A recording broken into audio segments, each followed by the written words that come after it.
जय हिंद। कैसे हैं आप लोग? ठीक, बढ़िया। चलिए, आशा करते हैं आप लोग ठीक होंगे, मस्त होंगे, बढ़िया होंगे। हम लोग भारतीय संविधान पढ़ रहे हैं, इंडियन कॉन्स्टिट्यूशन पढ़ रहे हैं। इंडियन कॉन्स्टिट्यूशन में हम लोग क्या क्या देख चुके हैं, थोड़ा सा इसको देखते हैं, फिर इसके बाद आगे क्या चलेगा इसके बारे में हम लोग बात करते हैं। सबसे पहले हम लोग संविधान सभा के बारे में देखें कि संविधान सभा का गठन हुआ। संविधान सभा का गठन किसमें हुआ? वो कैबिनेट मिशन आया था, फिर उसमें सारी बातें स्पष्ट रूप से लिखी हुई थी, तो उसके बारे में देखें। फिर इसके बाद उद्देश्य प्रस्ताव, फिर प्रारूप समिति, बड़ी बड़ी समितियाँ, 8 बड़ी समितियाँ थी, छोटी छोटी बहुत सारी समितियाँ थीं। तो उसमें जो सबसे महत्वपूर्ण समिति थी प्रारूप समिति थी, उसके बारे में हम लोग देखें। जो मुख्य रूप से संविधान को ड्राफ्ट की थी, उसका मसौदा तैयार की थी, प्रारूप तैयार की थी, जिसके अध्यक्ष डॉक्टर भीमराव अम्बेडकर जी थे। ठीक, उसके बाद कैसे कैसे संविधान आगे बढ़ा, फिर उसमें संशोधन होकर फिर बाद में संविधान जब बढ़ा तो उसमें 395 अनुच्छेद, 8 अनुसूचियाँ और 22 भाग थे। फिर इसमें थोड़ा थोड़ा परिवर्तन होता गया। फिर इसके बाद 25 भाग हुए, नंबरिंग में नहीं, लेकिन अगर काउंटिंग करेंगे तो वहाँ पास हो जाएगा, लेकिन नंबर जो है वो 22 ही है। ठीक, तो इसी प्रकार 460 वोट के आसपास अनुच्छेद है, मतलब आखिरी नंबर 395 ही है, लेकिन उसके पार्ट में देखेंगे तो वो है। जैसे ही वो समाप्त हुए इसके बाद हम लोग प्रस्तावना देखें। प्रस्तावना में जो भी महत्वपूर्ण बातें थी उसको देख लिए, जैसे संप्रभुता क्या होती है, लोकतंत्र क्या है, धर्मनिरपेक्ष क्या है, समानता क्या है, स्वतंत्रता क्या है, न्याय क्या है, ये सब के बारे में हम लोग देखे हैं। फिर इसके बाद जैसे ही वो समाप्त हुआ उसमें फिर जो भी महत्वपूर्ण था कि प्रस्तावना संविधान का भाग है या नहीं, ये सब देखते हुए आगे बढ़े।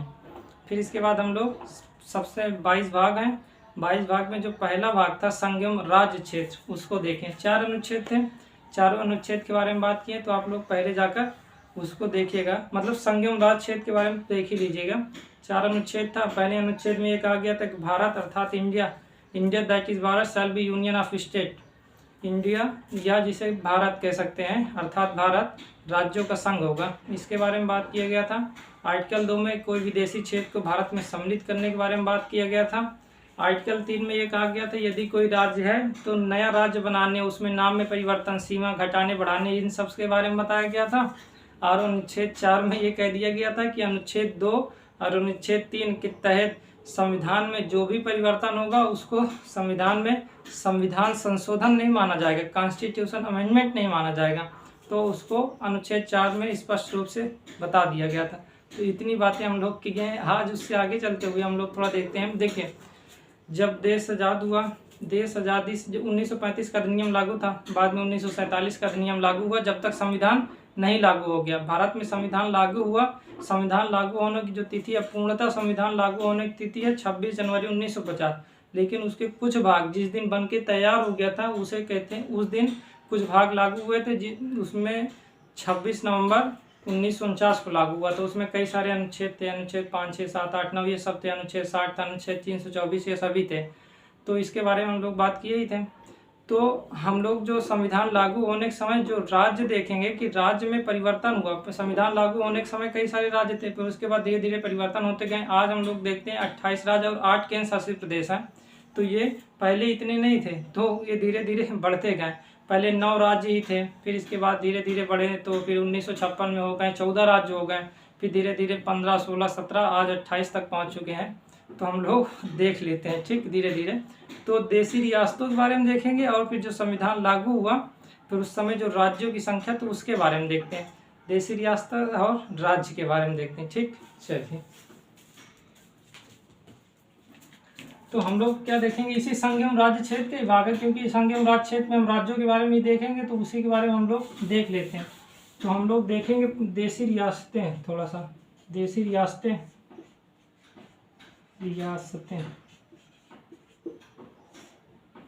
देशी रियासतें थोड़ा सा इसको देखते हैं, क्योंकि देशी रियासतें भारत में बहुत सारी थी, लगभग 565 या 62 के आसपास थी, जिसको पटेल जी ने क्या किया था, समझौते के द्वारा भारत में सम्मिलित किया था।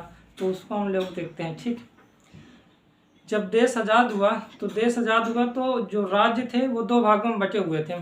ठीक, हम संविधान सभा में पहले ही बात कर चुके थे, थोड़ा सा देख लेते हैं। जब देश आज़ाद हो रहा था उस समय भारत में 2 प्रकार के थे। एक तो ब्रिटिश प्रांत हुआ करते थे। ये ब्रिटिश प्रांत क्या थे, जो ब्रिटिश के अधीन पूरी तरीके से थे। ऐसा क्षेत्र जो अंग्रेजों के अधीन पूरी तरीके से थे, ठीक। और एक थे देसी रियासतें।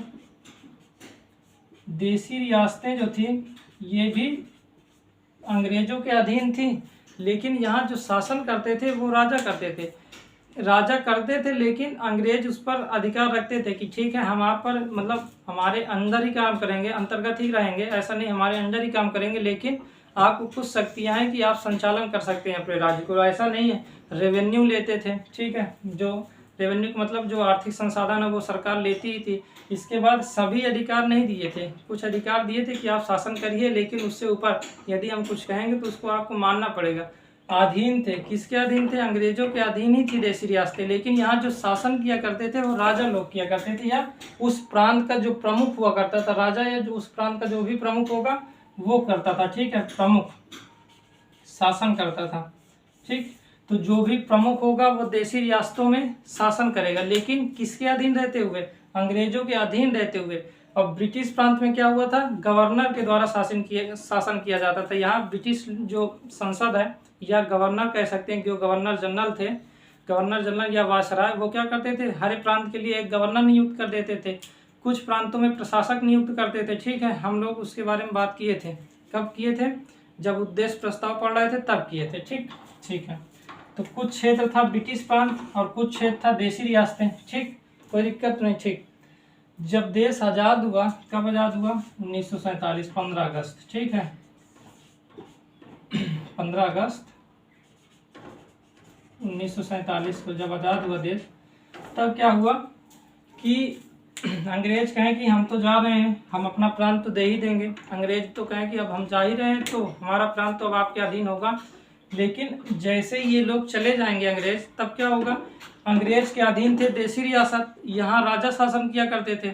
अब जैसे ये चले जाएंगे तो इन पर नियंत्रण कौन रखेगा? कोई भी नहीं होगा, क्योंकि अंग्रेज शासन कर रहे थे, उनके अधीन थे। जैसे ही वो चले जाएंगे अपना क्षेत्र देकर, तब ये क्षेत्र स्वतंत्र हो जाएंगे या नहीं हो जाएंगे? ठीक है। जैसे ही ये क्षेत्र स्वतंत्र हुए, जो रियासतें थी वो अपना जो क्षेत्र में नियंत्रण, जब स्वतंत्रता का नियंत्रण हो गया, मतलब पूरा नियंत्रण कर लिए और स्वतंत्र हो गए। जब देश आज़ाद हुआ तब क्या हुआ? जितने भी प्रमुख थे वो लोग अपनी अपनी सत्ता फिर से स्थापित कर लिए कि पूरा अधिकार हमारे हाथ में ही होगा, पूरी तरीके से स्वतंत्रता हमारे हाथ में होगी, हम किसी के अधीन नहीं रहेंगे। ये सब बातें तो होंगी ही ना, ठीक। तो देसी रियासतों में जो प्रमुख थे वो कह रहे थे अब तो हम स्वतंत्र हैं, ये लोग चले गए, अब तो हम पूरी तरीके से स्वतंत्र ही हो गए, अब हम ही शासन करेंगे, जिस प्रकार पहले किया करते थे। आप जानते ना, मगर मध्यकाल में देखेंगे जिस प्रकार औरंगजेब, अकबर लोग ये सब शासन किया करते थे। ये लोग शासन कैसे करते थे? ये लोग शासन बैठते थे और जो कहते थे वही शासन हुआ करता था, उन्हीं के हाथ में सारे अधिकार हुआ करते थे। उसी प्रकार जो राजा होगी या जो प्रमुख होगा, वो सारी शक्तियाँ जो मध्यकाल में राजाओं के पास शक्तियाँ हुआ करती थी, वो सारी शक्तियाँ उनके पास होगी। पूरा प्रजा पर नियंत्रण होगा, सभी चीज़ पर नियंत्रण होगा, जो कहेंगे वो शासन होगा, ठीक। तो अब जैसे ही ये लोग अंग्रेज जाएंगे, ये लोग स्वतंत्र हो जाएंगे, स्वतंत्रता की मांग तो रखेंगे। तो इस समय चुनौती ये थी जब देश आज़ाद हुआ कि ये तो मिल ही जाएगा, देश आज़ाद होगा तो वो लोग चले जाएंगे, लेकिन इनको साथ कैसे लाएं? ये लोग तो अलग अलग दिशा में भाग रहे हैं। कोई कह रहा है हम यहाँ स्वतंत्र हैं, क्योंकि उस समय 565 रियासतें लगभग थी। तब आप बताइए 565 कम नहीं होती हैं। एक मतलब अगर एक क्षेत्र को शामिल करने की बात हो, उसमें बहुत मेहनत लगती है। 565 रियासतें, सबकी अलग अलग मांगे हैं, तो परेशानी तो होगी कि एक राष्ट्र में उनको बांधा कैसे जाए, हो सकता है या नहीं, ठीक। तो देसी रियासतें अलग अलग मांग कर रही थी, इनको बांधने का काम जिस व्यक्ति ने किया वो व्यक्ति हैं पटेल जी, सरदार वल्लभ भाई पटेल। तो इन्होंने क्या किया? देसी रियासतों को क्या करने, बांधने का प्रयास किया। कोई दिक्कत तो नहीं है, कुछ समझ में आया, ठीक है। इसको समझना ही था। ब्रिटिश जब आज़ाद हो रहा था तो उस समय दो भाग थे, एक ब्रिटिश प्रांत और देसी रियासतें। देसी रियासतें ब्रिटिश के अधीन ही थे, जो अंग्रेज के अधीन ही थे, लेकिन वहाँ जो शासन किया करते थे वो प्रमुख किया करते थे। अब ब्रिटिश प्रांत में गवर्नर के द्वारा शासन हुआ करता था अंग्रेजों के। फिर ये जैसे ही ब्रिटिश शासन चला गया, तब क्या हुआ? ये स्वतंत्र हो गए। अब स्वतंत्र हो गए तो ये अलग रहने की मांग करेंगे कि हमें अलग देश की तरह रहेंगे, कि अलग देश होगा हमारा, अलग राज्य होगा, हम भारत में क्यों सम्मिलित होंगे। तो ये सब मांगों को पटेल जी ने सुना और क्या किया? देश में एक करने के लिए प्रयास किया, ठीक। इतना समझ में आया? इस तरह केवल इतना लिख लीजिए कि दो भागों में बटा हुआ था, आपको जैसे ही आप फिर दोबारा देखेंगे तो समझ में आ जाएगा। ठीक, चलिए तो रफ करें। ठीक, ये केवल समझने के लिए ही था, आप लोग इसको केवल समझने के, अभी हम तो इसको लिखना नहीं था ना ही ये कभी पूछा जाता है किसी एग्जाम में, ये सब थोड़ी पूछा जाएगा, वो तो पृष्ठभूमि समझने के लिए आवश्यक होता है ना। ठीक, तो उस समय अब देसी रियासतों का मतलब समझ में आया। देसी रियासतों में ब्रिटिश के अधीन रहते हुए शासन करते थे राजा। जैसे ब्रिटिश लोग चले गए वैसे राजा स्वतंत्र हो गए, पूरी सत्ता उन्हीं के हाथ में आ गए। वो अब देश में एक रहना ही नहीं चाह रहे थे, अपना अलग राज्य बनाना चाह रहे थे। ठीक, तो उनको जो करने किया उन्होंने पटेल जी ने किया। ठीक, एक करने का काम पटेल जी थे। वो लगभग कितनी रियासतें थी, लगभग 562 रियासतें थी। भारतीय क्षेत्र की बात करें 562 रियासतें थी। 562 रियासतें, जैसे भोपाल हो गया, इसमें उत्तर में पंजाब, जो आप देखेंगे पटियाला वाला क्षेत्र हो गया। ठीक है, पूर्वी पंजाब में पटियाला वाला क्षेत्र हो गया, मैसूर हो गया, जम्मू कश्मीर, हैदराबाद हो गया, ठीक, जूनागढ़ हो गया। ये सभी क्षेत्र क्या थे, ये सभी क्षेत्र थे रियासतों वाले क्षेत्र थे। यहाँ शासन करते थे राजा लोग, ठीक है, या प्रशासक लोग शासन किया करते, जो उस देशी रियासत के प्रमुख होंगे। ठीक, तो इन सब की बातें पटेल जी ने सुनी और उनमें एक करने का प्रयास किया, एक कर भी दिए। सबको ये कहा गया था कि आप हमारे साथ एक हो जाइए। वो किस आधार पर किए गए थे कि 3 क्षेत्र हमको दे दीजिए। एक हो गया संचार का क्षेत्र हमको दे दीजिए, सभी रियासतों को इसी तरह कहा गया था कि एक संचार दे दीजिए कि वहाँ पास कम से कम कम्युनिकेशन हो सके। दूसरा हो सके सेना का क्षेत्र हमको दे दीजिए। ठीक है, एक हमका सेना का क्षेत्र हो गया, एक विदेशी जो भी मामले होंगे वो हमारे हाथ में होंगे। ठीक है, ये 3 मामलों को हमको दे दीजिए और आप स्वतंत्र हैं। सभी रियासतों की इसी तरह एक बॉन्ड भरवाया जाता था, अनुबंध हो गया, कॉन्ट्रैक्ट रहता था। एक पेपर लिया जाता था तो उसमें साइन कराया जाता था। तो उसमें साइन में ये कहा जाता था कि आप हमको संचार का दे दीजिए, सेना हमारी होगी और विदेशी मामले में आप नहीं होगा कि किसी दूसरे देश से आप संबंध नहीं बनाएंगे, वो हमारे हाथ में रहेगा। ठीक, तो ये 3 मामले की बात की थी नेहरू, मतलब पटेल जी ने कहा था ये 3 चीजें हमको दे दीजिए। ठीक है, ये 3 विषय हमको दे दीजिए, ये 3 विषय हमको दे दीजिए और सारे विषय आपके पास रहेंगे। तो सब लोग कहें ये तो बढ़िया है, 3 विषय दे के सब चीज स्वतंत्रता है, अंदर रहेंगे, सारा काम करेंगे, स्वतंत्र रहेंगे, सभी शासन हमारा ही होगा। तो ये चीज बहुत सारी रियासतों को ठीक लगा, ठीक ठीक हम दे देंगे। तो पटेल जी जब ऐसा कहें तो बहुत सारी रियासतें मान गए। इसमें बहुत सारी रियासतें मान गई, केवल 3 रियासतें ऐसी थी अपवाद में जिन्होंने नहीं माना। अपवाद में देखें तो 3 रियासतें नहीं मानी। ठीक है, और सारी रियासतें लगभग मानी गई कि ठीक है हम कर लेंगे। बाद में ये रियासतों को बाद में भारत में सम्मिलित कर लिया जाएगा। वो एक्ट ही समाप्त कर दिया जाएगा जिसके अंतर्गत कॉन्ट्रैक्ट किया गया था। भारतीय संविधान में ये कहा गया था कि हम आपके साथ अनुबंध कर रहे हैं, उसको संविधान में सम्मिलित कर दे रहे हैं। संविधान में सम्मिलित किया गया, बाद में संशोधन करके उस पार्ट को ही हटा दिया गया। जैसे ही वो पार्ट हटा, पूरा का पूरा क्षेत्र भारत में सम्मिलित हो गया। ठीक, तो उसमें 3 भाग जो थे, मतलब 3 रियासतें सम्मिलित नहीं हो रही थी। उसमें कौन कौन सी रियासतें हैं थोड़ा देख लीजिए। इसमें एक रियासत थी हैदराबाद। ठीक, तो पहला क्या लिखेंगे, हैदराबाद। हैदराबाद ये रियासत क्या कह रही थी कि हम सम्मिलित नहीं होंगे, इस आधार पर तो होंगे ही नहीं चाहे जो हो जाए। फिर दूसरा क्या है, एक जो रियासत थी वो थी जूनागढ़, और जो तीसरी रियासत थी इसका नाम तो आप सुने होंगे, जम्मू कश्मीर, जम्मू एवं कश्मीर। ठीक, अब तो ये यूटी बन गया है। आप जानते हैं 5 अगस्त 2019 को इसको यूटी मतलब केंद्र शासित प्रदेश बनाया गया है। लद्दाख और जम्मू कश्मीर 2 भागों में डिवाइड कर दिया गया।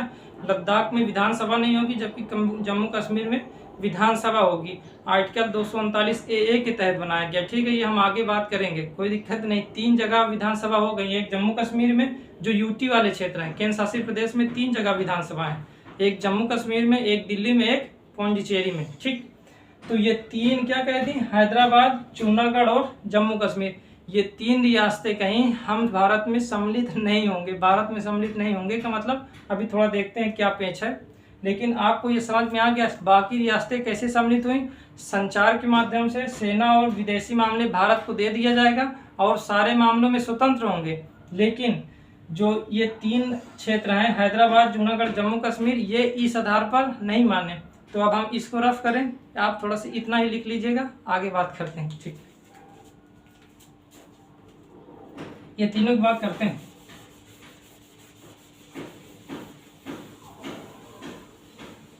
तो 3 रियासतें हैं, एक कौन से लिखते हैं, फिर इसके बाद बात करते हैं। तो आप जितना लिखाया जा रहा है उतना ही लिखना है और सारी कथा केवल सुननी थी। और इसमें क्या हुआ, 3 जो रियासतें, पहला कौन सा, हैदराबाद, हैदराबाद। दूसरा आप बताइए, जूनागढ़। हैदराबाद जानते हैं ना, इस समय मतलब तेलंगाना की राजधानी है। और जूनागढ़ कहाँ है, गुजरात में है। और एक कौन सा है, जम्मू कश्मीर, जम्मू एवं कश्मीर। जो पूरा लद्दाख वाला क्षेत्र देख रहे हैं ना, पूरा लद्दाख वाला क्षेत्र, जो पूरा पीओके वाला क्षेत्र है, पीओके मतलब जो पाक अधिकृत कश्मीर है, और इसके बाद जो अक्साई चीन है, जो चीन ने मतलब अंदर आकर मतलब कब्जा कर लिया है, तो वो पूरा क्षेत्र क्या था उस समय, जम्मू कश्मीर में था। धीरे धीरे जैसे जैसे बाद में फिर पीओके चला गया पाकिस्तान, मतलब पाकिस्तान की सेना के हाथ में चला गया, और अक्साई चीन। फिर उसके बाद धीरे धीरे जब 1956-57 में क्या हुआ, जो चीन ने आक्रमण किया और फिर क्या कर लिया, भारत का वो अक्साई चीन वाला क्षेत्र अपने कब्जे में कर लिया। ठीक है, अक्साई चीन का। तो जम्मू कश्मीर पहले पूरा भाग था, अब तो जो 370 के तहत जो भारत में सम्मिलित किया गया, वो तो बहुत मतलब हाई ठीक ठाक क्षेत्र है, लेकिन उसका बहुत सारा क्षेत्र पीओके में है और अक्साई चीन में चला गया। ठीक, तो 3 क्षेत्र मतलब 3 रियासतें थी, ये थी। ठीक है, इन्होंने कहा कि हम वो 3 आधार, संचार, विदेशी मामले और सेना के मामले में आपके साथ हम संधि करेंगे ही नहीं, हमको अलग रहना, सीधी सी बात, ये बात हुई। इसमें हैदराबाद कह रही थी हम पाकिस्तान के साथ जाएंगे, जूनागढ़ कह रही थी हम भी पाकिस्तान के साथ जाएंगे, जम्मू कश्मीर कही भाई देखिए, ना हम पाकिस्तान के साथ जाएंगे ना भारत के साथ रहेंगे, हम स्वतंत्र रहना चाह रहे हैं। पाकिस्तान के साथ क्यों जाएंगे, वहाँ जाएंगे वहाँ भी तो अलग से शासन नहीं करना पड़ेगा। इसलिए जम्मू कश्मीर में जो शासन कर रहे थे राजा हरी सिंह थे, वो कहें हम ना भारत के साथ रहेंगे ना पाकिस्तान के साथ रहेंगे। तो अब एक प्रश्न उठता है कि ये अपने से ही कैसे बोल रहे हैं, क्या कानून नाम की कोई चीज़ नहीं है? कोई ना कोई कानून होगा जो इनको बोलने का अधिकार दे रहा होगा, नहीं तो छोटी छोटी रियासतें सेना भेज के तुरंत क्या कर लिया जाएगा, उनको सम्मिलित कर लिया जाएगा। लेकिन आप लोग को मालूम है कि स्वतंत्रता अधिनियम आया था, कब आया था, 1947 को जब भारत आज़ाद हुआ था, तो स्वतंत्रता अधिनियम के अधीन ही तो आज़ाद हुआ था, तो स्वतंत्रता अधिनियम आया था। तो अधिनियम 1947, हम लोग बात नहीं किए थे, स्वतंत्रता अधिकार नहीं है, ये स्वतंत्रता अधिनियम है। स्वतंत्रता अधिकार हम लोग देखेंगे, अनुच्छेद 19 से शुरू है। ठीक है, समानता का अधिकार 14 से 18, उसके बाद 19 से शुरू है स्वतंत्रता का अधिकार मूल अधिकार में। ये स्वतंत्रता अधिनियम 1947 की बात है। ठीक, तो स्वतंत्रता अधिनियम में बहुत सारी बातें कही गई थी। इसमें यह कहा गया था कि भारत को आज़ाद किया जा रहा है, भारत को 2 भागों में डिवाइड किया जा रहा है, एक पाकिस्तान बनेगा, एक भारत बनेगा, संविधान बनाने का अधिकार होगा। ये सब अधिकार किसमें दिए गए, तो स्वतंत्रता अधिनियम में।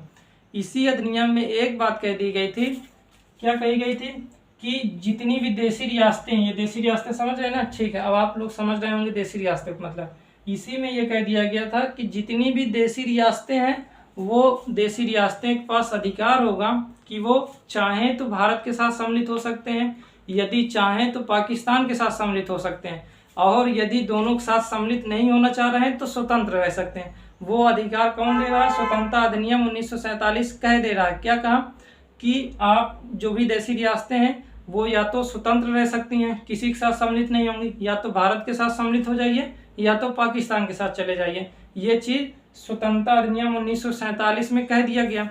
जब इसमें कह दिया गया तो हैदराबाद ने कहा बढ़िया, ये हमारे लिए ही कहा गया है। तो हैदराबाद ने यह कहा कि ठीक है, जब इसमें कहा ही गया है कि किसी के साथ जा सकते हैं तो हम पाकिस्तान के साथ जाएंगे, तो इसने क्या कहा कि हम पाकिस्तान के साथ जाएंगे। ठीक है, और ये भी जूनागढ़ भी कहा कि हम पाकिस्तान के साथ जाएंगे।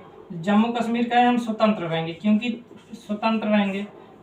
स्वतंत्रता अधिनियम में कहा ही गया है, स्वतंत्रता अधिनियम में कहा गया या तो आप स्वतंत्र रहिए, या तो भारत के साथ चले जाइए, या तो पाकिस्तान के साथ चले जाइए। तो उन्होंने ये दोनों कहें कि हम पाकिस्तान के साथ जाएंगे, ये कहें कि हम स्वतंत्र रहेंगे। यहाँ जो शासन कर रहे थे राजा हरी सिंह कर रहे थे, जूनागढ़ में जो शासन कर रहे थे उस समय जो मुस्लिम शासक थे महाबत खान नाम था, और यहाँ भी शासक थे जो मुस्लिम शासक थे वो भी शासन कर रहे थे। ठीक, तो कोई दिक्कत तो नहीं, कुछ बहुत आपको समझ में आ रहा है ना, बस समझना है इसको, ये कहीं पूछा नहीं जाएगा, केवल समझने के लिए। ठीक, स्वतंत्रता अधिनियम में कहा गया था, इसलिए ये ऐसी ऐसी बातें हुई, तभी जम्मू कश्मीर में जो स्वतंत्र रहना चाहा, जूनागढ़ क्या किया, पाकिस्तान के साथ जाना चाहा, हैदराबाद भी पाकिस्तान के साथ जाना, मतलब उसको जाना ठीक लगा कि हम चले जाएंगे। ठीक, कोई दिक्कत नहीं। ठीक, वो कौन सा अधिकार दे रहा था, स्वतंत्रता अधिनियम 1947। ठीक, फिर क्या हुआ, आप थोड़ा सा देखते हैं। जब ये स्वतंत्र रहना चाह रहे थे तो इनके लिए बाद में आप जानते ही हैं कि पूरा तो हम नहीं देखेंगे, हम लोग इसके बारे में कभी देशी रियासतों को एकीकरण के बारे में देखेंगे तब बात होगी। लेकिन जम्मू कश्मीर को ये कहा गया था कि हमको अलग से स्टेटस दीजिए, तो इसके लिए बना दिया गया था 370A। 370 हुआ मतलब 306A बनाया गया था, बाद में जब संविधान में सम्मिलित किया गया तो आर्टिकल 370 में इसको सम्मिलित कर दिया गया था। ठीक है, तो 370 आप नाम सुने हैं कि 5 अगस्त को 370 35A हटा है ना, तो वो 35A बाद में राष्ट्रपति आदेश से लागू हुआ था, उसके बारे में अभी हम नहीं बात कर रहे हैं। ठीक, तो ये 370 क्या हुआ, 370 में इसको कह दिया गया कि भाई साहब आप स्वतंत्र हैं, कोई दिक्कत नहीं है। भारत को 3 मामले इसमें दे दिए गए थे, वही 3 मामले, संचार, विदेशी मामले और सेना का रक्षा का मामला किसके पास रहेगा, भारत के पास, और सारे अधिकार वहाँ के राजा के पास रहेगी, ये सब कह दिया गया था। जूनागढ़ में क्या हुआ था, जूनागढ़ का बात यह हुआ कि ये जब पाकिस्तान में जाने के लिए कहा महाबत खान, महाबत, आप जूनागढ़ बताइए देखें, और आप गुजरात देख रहे हैं, गुजरात का जो निचले वाला भाग है, आप खंभात वाला जो भाग देखेंगे, ऊपर है कच्छ वाला भाग, नीचे वाला जो खंभात वाला भाग देखेंगे, सौराष्ट्र वाला भाग देखेंगे, तो उस क्षेत्र में जूनागढ़ पड़ता है। तो जूनागढ़ जब पाकिस्तान जाने को कहा तो पटेल जी उस समय माने नहीं, वो कह रहे थे कि नहीं, आप मतलब जाने का मतलब ये होगा कि आप कैसे जाएंगे, क्योंकि गुजरात है यहाँ है, पाकिस्तान उस साइड है, तो कैसे आप जाएंगे, समुद्री मार्ग से जाएंगे, लेकिन समुद्री मार्ग से भी परेशानी होगी, क्योंकि पूरा क्षेत्र जूनागढ़ का नहीं आता है समुद्री सीमा से, और इसलिए जाने में परेशानी होगी। तो जूनागढ़ जब कहा कि हम पाकिस्तान से जाएंगे, तो यहाँ पर जो शासन थे महाबत खान, और यहाँ की जो जनसंख्या ज़्यादा थी वो हिंदू थी ज़्यादातर। ठीक, तो जब शासक मुस्लिम हुए और जो जनता ज़्यादातर थी क्या, हिंदू थी, तब वहाँ के मतलब पटेल जी को ये विश्वास था कि वहाँ की जनता भारत के साथ जाना चाह रही है, केवल शासक ही पाकिस्तान के साथ जाना चाह रहा है, वहाँ की जो जनता है वो भारत के साथ सम्मिलित होना चाह रही है। तो जब इनसे कहा गया कि आप भारत के साथ सम्मिलित हो जाइए, तो ये कहे नहीं हम पाकिस्तान के साथ जाएंगे। बाद में वहाँ की जनता ने विद्रोह कर दिया, और जनता ने जब विद्रोह किया, जनता ने विद्रोह किया, तो ये भाई साहब कहाँ भाग गए, पाकिस्तान भाग गए। जनता ने बहुत सारा विद्रोह किया। ठीक है, उस समय का बहुत सारा हिंसक कार्रवाई होना शुरू हुई। तब क्या हुआ, पाकिस्तान के जो महाबत खान थे वो चले, मतलब जो जूनागढ़ के शासक थे वो महाबत खान, वो कहाँ चले गए, पाकिस्तान चले गए। ठीक, जब पाकिस्तान चले गए तो एक व्यक्ति के नाम आता है शाहनवाज भुट्टो, शाहनवाज भुट्टो। आप बिलावल भुट्टो जानते हैं ना, इन्हीं के परिवार से संबंधित है। बिलावल भुट्टो, बेनजीर भुट्टो, जुल्फ़िकार अली भुट्टो, तो वो इन्हीं के मतलब परिवार से ही संबंधित थे। ठीक है, सबसे पुराने जो भुट्टो, बिलावल भुट्टो इस समय पाकिस्तान के विदेश मंत्री हैं। ठीक है, ठीक, फिर बेनजीर भुट्टो, उनसे पहले जो जुल्फ़िकार अली भुट्टो थे उनके पिताश्री थे। तो शाहनवाज भुट्टो, इन्होंने क्या कहा, वहाँ के मतलब दीवानी मामले के अधिकार इन्हीं के पास था, तो ये कहें कि पटेल जी से कहें कि आप आ जाइए और आप मतलब हस्ताक्षर कर लीजिए, जिस प्रकार सभी रियासतों के साथ हस्ताक्षर कर रहे थे, कॉन्ट्रैक्ट कर रहे थे, अनुबंध कर रहे थे, उसी तरह किसके साथ कर लीजिए, हमारे साथ भी कर लीजिए। तो पटेल जी कहें नहीं, हम आपके साथ इस तरह सम्मिलित नहीं होंगे, हम क्या कराएंगे, प्लेबिसाइट कराएंगे, जनमत संग्रह करवाएंगे। ठीक, प्लेबिसाइट कहते हैं इसे, प्लेबिसाइट।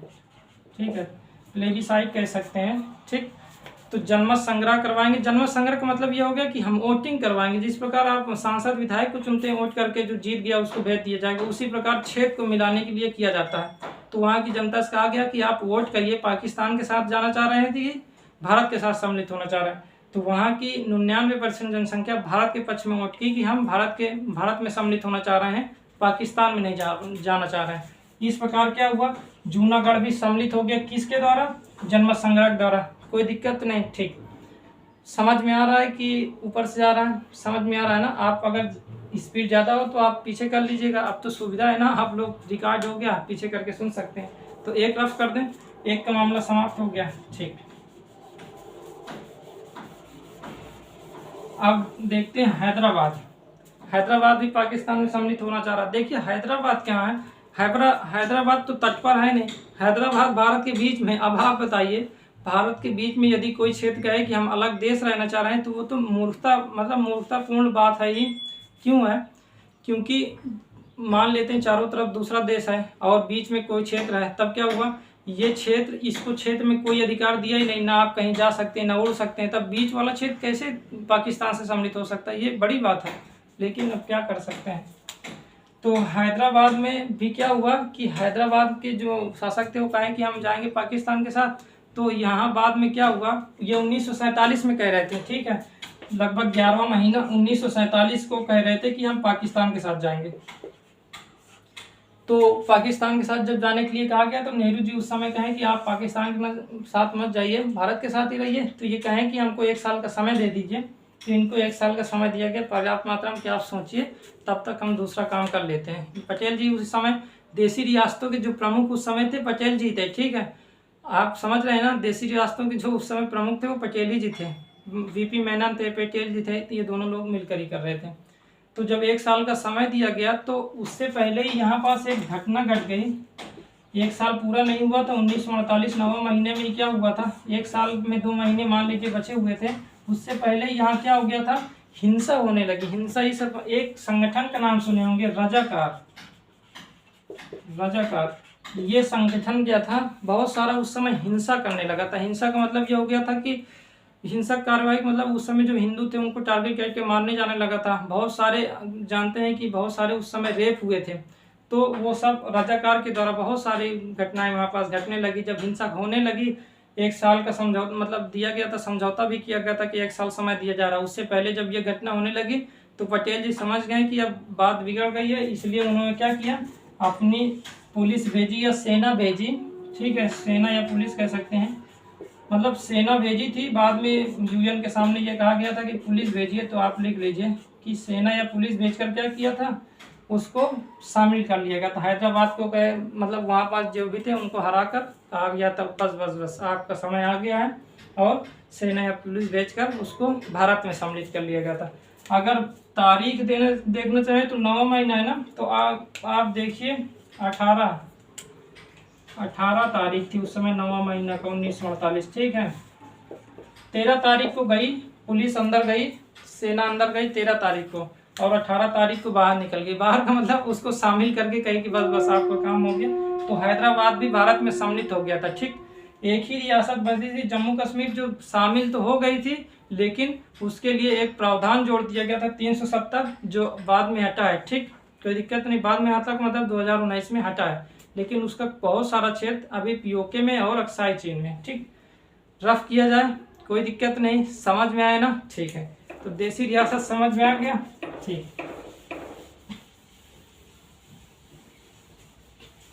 अब हम थोड़ा सा देखते हैं कि भारत, एक थोड़ा सा देख लेते हैं, फिर इसके बाद कल देखेंगे इससे संबंधित। अभी आप देखिएगा, रुक जाइए, तो रफ करें इसको, फिर आगे बात करते हैं।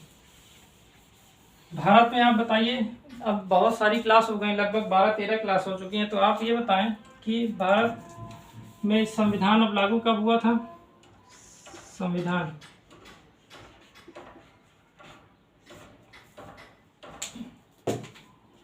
संविधान कब लागू हुआ था? तो 26 जनवरी 1950 कह सकते हैं, या 26 नवंबर 1949 कह सकते हैं। संविधान दिवस कब मनाया जाता है? संविधान दिवस 26 जनवरी को नहीं मनाया जाता, संविधान दिवस 26 नवंबर को मनाया जाता है, क्योंकि संविधान इस दिन बन चुका था, ठीक है। तो जब संविधान लागू हुआ 26 जनवरी 1950 को पूरी तरीके से, इसमें कुछ प्रावधान लागू कर दिए गए थे, ठीक है, हम लोग बात किए थे। जब इस दिन लागू हुआ था, उस दिन भारत में जो राज्यों का बंटवारा था वो 4 वर्ग में बांटा गया था। भारत जो राज्य थे वो एक वर्ग में नहीं थे, 4 वर्ग अलग अलग भागों में बांट दिया गया था, कि भाग 1, भाग बी, भाग सी, भाग डी, इस तरह 4 भागों में डिवाइड कर दिया गया था, ठीक है। तो भारत में जब देश आज़ाद हुआ था उस समय राज्य 4 वर्गों में विभाजित था। इतना लिखना है, ये सुनना नहीं है, ठीक। इसमें क्या करना है, चार वर्गों में राज्यों को विभाजित किया गया था। राज्यों को विभाजित किया गया, ठीक, विभाजित किया गया था। कब किया गया था? जब संविधान लागू हुआ था, तो संविधान में ही सम्मिलित कर दिया गया था कि भाई साहब देख लीजिए 4 वर्ग रहेंगे राज्यों, कोई दिक्कत तो नहीं है, ठीक। रफ करें ना, चलिए इतना रफ करते हैं। फिर इसके बाद ये 4 वर्ग हैं, इसको देख लेते हैं। वर्ग 1, वर्ग 2, वर्ग 3, वर्ग 4, थोड़ा सा इसको देखते हैं।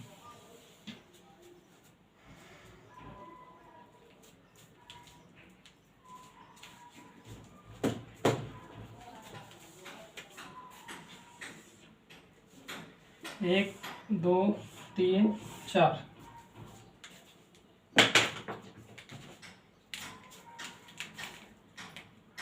पहला वर्ग का दूसरा क्षेत्र हो गया वर्ग गा, और वर्ग खा, मतलब खा का मतलब घा, चौथा है क्षेत्र। हाँ, ये है तीसरा, ये है वर्ग घा, ठीक। ABCD ऐसे कर लीजिए, कोई दिक्कत नहीं है। तो वर्ग जो घा है, इसमें जो आप आर्टिकल देखेंगे ना, तो आर्टिकल जो 4 वर्गों में है, 1 से 52 से लेकर, आर्टिकल संविधान की बात कर रहे हैं, 152 से लेकर 243 तक, ठीक, कोई दिक्कत तो नहीं, ठीक है। 152 से लेकर 243 तक का भाग यही है, ठीक, कोई दिक्कत नहीं, ठीक है। तो राज्यों से संबंधित यही बातें हैं, ठीक। आइए, अब ये क्या हुआ, जिसमें जो भाग क्षेत्र सम्मिलित किया गया था, इसमें जो आर्टिकल आप देखेंगे, तो आर्टिकल 152 से लेकर 237 तक की बात है, ठीक, 237, इसमें आर्टिकल की बात कर रहे हैं। भाग का में जो भी राज्य थे उनका आर्टिकल देखेंगे तो 152 से लेकर 237, और इसमें आप देखेंगे तो 238, एक ही आर्टिकल था, 238 एक ही अनुच्छेद था। और इसमें अगर आप देखेंगे तो इसमें आप 238 4 आर्टिकल मान लीजिए, 39 से लेकर 42 तक, 39 से लेकर 342 तक, ठीक। और इसमें एक आर्टिकल जो है 243, ठीक है, तो कोई दिक्कत तो नहीं, ठीक। 152 से 237 तक आर्टिकल वर्ग का में, फिर उसके आगे 238 वर्ग खा में, वर्ग गा में 239, और मतलब 239 से 243 है, 242 है, ठीक है, 239 से 242, और ये क्या है 243, ठीक। तो कोई दिक्कत तो नहीं। इसका भाग अगर देखना चाहें हम लोग, भाग की अगर बात करें, तो भाग आप 6 लिख लीजिए, ये है भाग 7 है, ये था भाग 8, और ये भाग 9 था, ठीक, कोई दिक्कत तो नहीं है। 22 भाग है ना, पहला भाग पढ़ना है, ये देखिए 22 भाग है, पहला भाग में हम लोग संघ एवं राज्य क्षेत्र पढ़ रहे हैं, कोई दिक्कत नहीं, ठीक। तो आर्टिकल समझ में आए, इसको लिखना ही है, देखना नहीं है। इसमें कुछ देख लेते हैं। इसमें 9 राज्य थे उस समय, इसमें भी 9 राज्य थे, और इसमें 8, इसमें आप 10 मान लीजिए, कितने हो गए, 10 9 9 18 28 हो गए, ठीक, 9 9 18 10, ठीक है। और इसमें एक ही क्षेत्र था, कोई दिक्कत नहीं, इतने पूरे क्षेत्र थे उस समय। 9 इसमें थे राज्य, इसमें जो क्षेत्र सम्मिलित किया गया था 9 थे, इसमें 10 थे, और इसमें 1 थे। इसमें जैसे आप बिहार, उत्तर प्रदेश, ये सब इसी में आएगा, ठीक है। उत्तर प्रदेश को संयुक्त प्रांत कहते थे, बाद में उसे उत्तर प्रदेश किया गया, ठीक, कोई दिक्कत नहीं। 24 जनवरी को बाद में उसे उत्तर प्रदेश किया गया था, पहले तो वो संयुक्त प्रांत था, यूनाइटेड प्रोविंस कहते थे उत्तर प्रदेश को। तो इसमें आप कुछ क्षेत्र अगर लिखना चाहें, तो जो 9 क्षेत्र में यूपी लिख लीजिए, बिहार लिख लीजिए, उड़ीसा लिख लीजिए, यूपी, बिहार, उड़ीसा, पश्चिम बंगाल, असम, बम्बई, मद्रास, पंजाब, ये सभी किसमें क्षेत्र सम्मिलित थे, इसमें सम्मिलित थे। थोड़ा बहुत लिख लीजिए, यूपी, बिहार, उड़ीसा हो गया, पश्चिम बंगाल, असम लिख लीजिए, मध्य प्रदेश लिख लीजिए, और आप बम्बई लिख लीजिए, मद्रास लिख लीजिए, पंजाब लिख लीजिए, लिख लिए। तो ये सभी क्षेत्र किसमें सम्मिलित थे, इसमें सम्मिलित थे। इसका मतलब इसमें वो क्षेत्र सम्मिलित थे जो 1935 के अधिनियम में राज्य घोषित थे, उसको सम्मिलित कर लिया गया था इसमें। अर्थात जो ब्रिटिश शासन जहाँ करता था, डायरेक्ट रूप से शासन करता था, वो राज्य किस में थे, वो भाग 6 में थे। आर्टिकल 152 से 237 भाग का में सम्मिलित किए गए थे। ठीक, 9 राज्य 1935 के अधिनियम के तहत जो इसमें राज्य थे उसको इसमें सम्मिलित किया गया था। इसमें वो राज्य सम्मिलित किए गए थे जो विशेष अधिकार मांग करते थे कि भाई साहब हमको ऐसे ही मत सम्मिलित करिए, हमको विशेष अधिकार दीजिए। इसमें हैदराबाद, अभी नाम लिख लीजिए, हैदराबाद, मैसूर लिखिए, हैदराबाद, मैसूर, पूर्वी एवं पटियाला पंजाब जो है वो भी है, जम्मू कश्मीर इसी में सम्मिलित था। तो कुछ क्षेत्र इसी में सम्मिलित हो गए। ठीक है, तो वो 9 क्षेत्र इसी प्रकार के थे। इसमें कुछ क्षेत्र सम्मिलित थे जैसे मणिपुर। इसमें कौन से क्षेत्र सम्मिलित थे, इसमें सम्मिलित थे जो विशेष अधिकार चाहिए। इसमें जो वो सम्मिलित हैं जो यूटी हुआ करते थे उस समय, जो अंग्रेजों के समय जो यूटी हुआ करते थे, जो यूटी का मतलब यूनियन टेरिटरी, मतलब आप कह सकते हैं केंद्र शासित जो प्रदेश हुआ करते थे, वो इसमें सम्मिलित थे। इसमें आप लिख लीजिए दिल्ली, इसमें दिल्ली लिखेंगे, दिल्ली हो गया। आप मणिपुर लिख लीजिए, त्रिपुरा लिख लीजिए, मणिपुर, त्रिपुरा, कुर्ग, ठीक है, कुर्ग भी इसी में आएगा। इसमें आप देखेंगे राजस्थान भी आएगा, सौराष्ट्र भी आएंगे, ठीक है, ये इसमें हो गया। मध्य भारत भी आ गया इसी में, कोई दिक्कत नहीं। तो इसमें 10 इसी प्रकार की लिस्ट है। इसमें एक ही क्षेत्र था, वो था अंडमान निकोबार। ठीक है, अंडमान निकोबार, जो इनमें सम्मिलित नहीं हुआ उसको एक वर्ग बना दिया गया, अंडमान और निकोबार। तो भारतीय संविधान में इतने राज्य थे। बाद में 7वां संविधान संशोधन 1956 में हुआ, नेहरू जी द्वारा किया गया। उसमें 2 भाग को हटाया गया, एक भाग इसको पूरा हटा दिया गया था, एक भाग इसको पूरा हटा दिया गया था। भारतीय संविधान में अभी तक ये पूरा भाग हटा हुआ है। ठीक है, ये भाग भारतीय संविधान में है ही नहीं। ठीक, बाद में इसको जोड़ा गया था। इसको जोड़ा गया था, आप लोग जानते हैं 73वां संविधान संशोधन हुआ था, बाद में 97वें संविधान संशोधन हुआ था, उसमें ये भाग जोड़ा गया। उसमें पंचायत, नगर पालिका इसको सम्मिलित कर दिया गया था। सहकारी समितियां, आप जो पंचायत देख रहे हैं ना, नगर पालिका देख रहे हैं, वो इस भाग को जो हटाया गया था इसी में अलग अलग संशोधन द्वारा सम्मिलित कर दिया गया था। तो इतना समझ में आया ना, इतना ही। कल इसी से आगे चलेंगे कि कैसे कैसे सब फिर राज्य बदलते गए थे। इसमें देखिए 9 थे, इसमें 9, इसमें 18, इसमें 1 थे। धीरे धीरे ये वाला क्षेत्र जब हटेगा तो इसका क्षेत्र कुछ इसमें आएगा या नहीं आएगा, तो इसका बहुत सारा क्षेत्र इसमें चला जाएगा। जो ये थे यूनियन टेरिटरी वाले, इसमें भी बहुत सारा क्षेत्र यहाँ चला आएगा। ठीक है, ये वाला क्षेत्र तो यहीं रहेगा क्योंकि हटाया जाएगा, बाद में फिर सम्मिलित कर दिया जाएगा, कोई दिक्कत नहीं। ठीक, ये वाला क्षेत्र यहाँ आ जाएगा। ठीक है, जो अंडमान निकोबार है यहाँ आ जाएगा, और यहाँ से बहुत सारे क्षेत्र जैसे मणिपुर आज राज्य है, त्रिपुरा आज राज्य है। ठीक है, कोई दिक्कत नहीं। ठीक है, समझ में आया। आज इतना ही बस, इसके बाद मिलते हैं कल इसी से आगे चलेंगे। जैसे धर आयोग बना, जेवीपी आयोग बना, इसके बाद आप फजल अली आयोग बना, फिर इसके बाद 7वां संविधान संशोधन हुआ, उसके द्वारा धीरे धीरे सब चीज़ बदलता गया। फिर धीरे धीरे राज्य आगे बढ़ते गए। अब आज आप जानते हैं कि 28 राज्य और 8 केंद्र शासित प्रदेश है, तो ये ऐसे ही तो नहीं बने, कई सारे परिवर्तन हुए। लेकिन ध्यान रखिएगा, ये परिवर्तन अनुच्छेद 3 के तहत हो रहे होंगे तो उसे संविधान संशोधन माना नहीं जाएगा, क्योंकि राज्यों को जब परिवर्तन करना होता है, उसके क्षेत्र को हटाना, बढ़ाना, घटाना, कुछ भी हो, तो ये आर्टिकल 3 के तहत होता है, तो इसे संविधान संशोधन नहीं मानेंगे। नहीं, आप बताइए, इस तरह अगर मानना शुरू कर देंगे तो रोज तो राज्य बदल रहे हैं, तो संविधान संशोधन आज अभी है, आप जानते हैं कि 105 संविधान संशोधन है, 127-28 तक मतलब किए गए थे, लेकिन बहुत सारे उसमें हटा दिए गए, तो 105 तक हैं। अब तक होता 1000 से ऊपर होगा अगर ऐसे करे होते हैं। ठीक, कोई दिक्कत नहीं, समझ में आया ना। कल मिलें आगे, आप लोग देखिएगा, इससे पहले वाले भी वीडियो देखिएगा, कैसा लगा बता दीजिएगा। हम लोग मिलेंगे कल। ओके, ठीक।